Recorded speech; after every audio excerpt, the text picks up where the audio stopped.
I'm Dr. Jeralyn Brossfield. Today I'm going over the InBody 570 results sheet.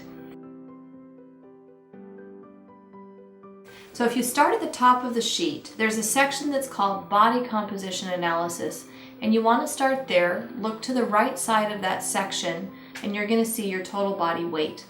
Your total body weight is made up of all of these different compartments. So the first compartment we want to look at is body water.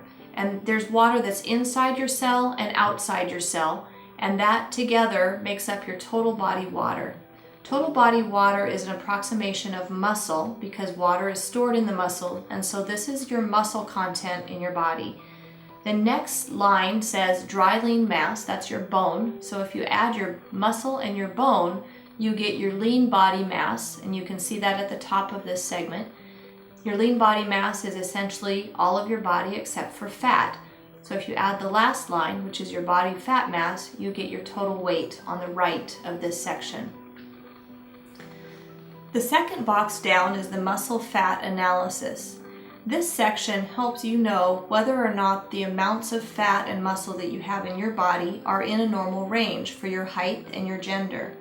So if you look at the first line where it has your body weight, you can tell by how this graph line moves over to the right and whether it stops in the below normal, the normal, or the above normal range, whether you're on track with your total weight. The next line, the skeletal muscle mass, SMM, that line will also tell you if you're in a normal muscle content range for your height or whether you're under-muscled or over-muscled. Now, skeletal muscle is kind of the magic in your basal metabolic rate. So if from this section you look just to your right on the sheet of paper, you can see where it says basal metabolic rate. And your basal metabolic rate is the number of calories you burn when you're just resting for a day.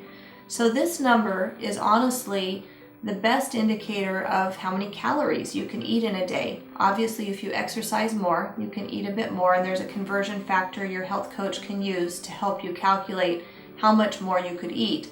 But the great thing about skeletal muscle mass is that every pound of muscle burns 70 calories per pound of muscle per day.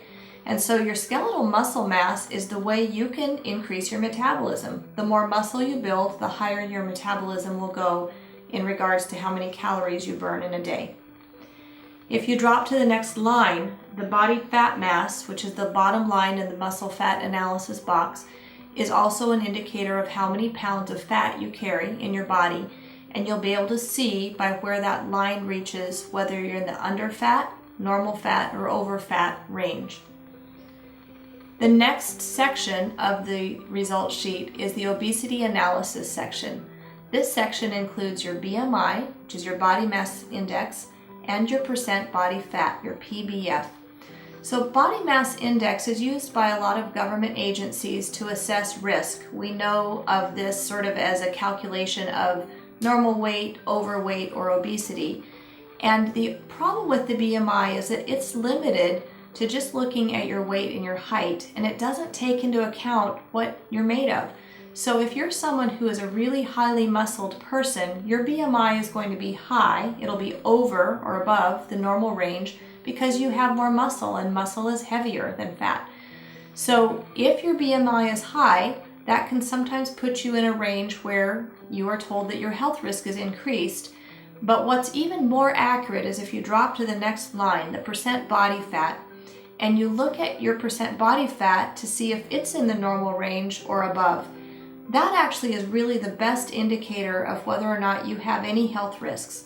If your body fat percentage is in a normal range or is extra lean or low, then you have a reduced health risk or no health risk because of your body fat and weight. However, if your body fat percentage is over the normal range, then you start to have the same risk as someone who's obese, even if overall you don't look obese or you had a BMI that was normal. So body fat percentage is the most accurate way you can tell whether you're healthy based on your fitness or your body fat level. The next segment of the results sheet is the segmental lean analysis.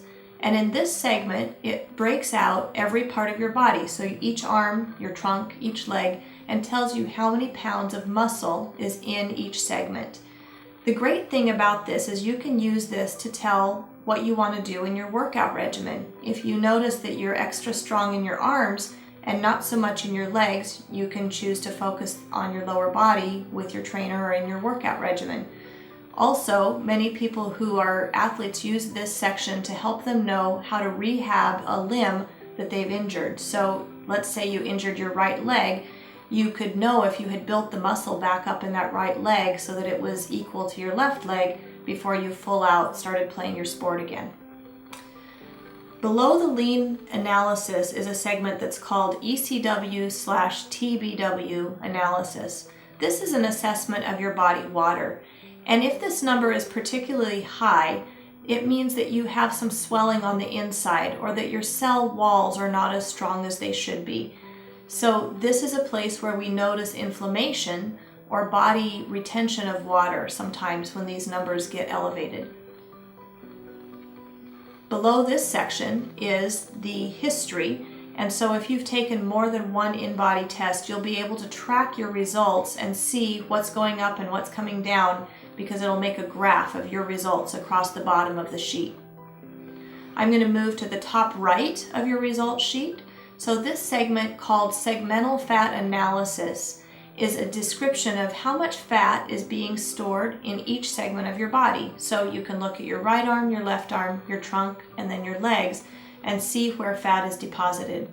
Most of us carry more fat in our trunk than in our limbs, and so you'll be able to see that by noticing that the bar for trunk moves a little further to the right than probably your upper body or arms or your lower body or legs. Overall, I like to look at this, and if you notice that your upper body and trunk are where you store your weight, you've maybe heard of people talking about being an apple shape or a pear shape. So if you're an apple shape, the upper body and trunk will have bars that reach further to the right, and you'll see that more fat is stored there. If you're a pear shape, you'll probably see that your legs and your trunk are storing more of the weight in the lower body. We know that storing more of our weight in our lower body is associated with more health risks than if we store our weight in our upper body. But either way, no excuse. If there's a lot of fat stored in your trunk, that's what you need to know to make a decision to get healthy. Right below the segmental fat analysis is the basal metabolic rate that we talked about. This is the number of calories you burn in a day if you are sedentary and not doing any activity. The section below the basal metabolic rate is the visceral fat level. The visceral fat level is great to learn about because it actually gives you a number that tells you how much fat you're storing around your deep belly organs. The deep belly organs can store fat in such a way that that fat takes on the nature of an endocrine gland. It actually starts to make toxic hormones that are inflammatory inside the body. So the more belly fat you store, the higher your risk of disease. We know that the number 10 on this visceral fat score is kind of a critical breaking point, that if your visceral fat score is below 10, your risk of heart disease and diabetes is actually about 50% lower than if this number rises above 10. If you have any questions about your results, or you'd like to have a plan to either go over your own result sheet, you'd be welcome to email us and talk to your health coach. The other thing you can do with this information is use it to guide your program, and your health coach would be happy to help you develop a nutritional plan and exercise plan to reach your goals. Thank you.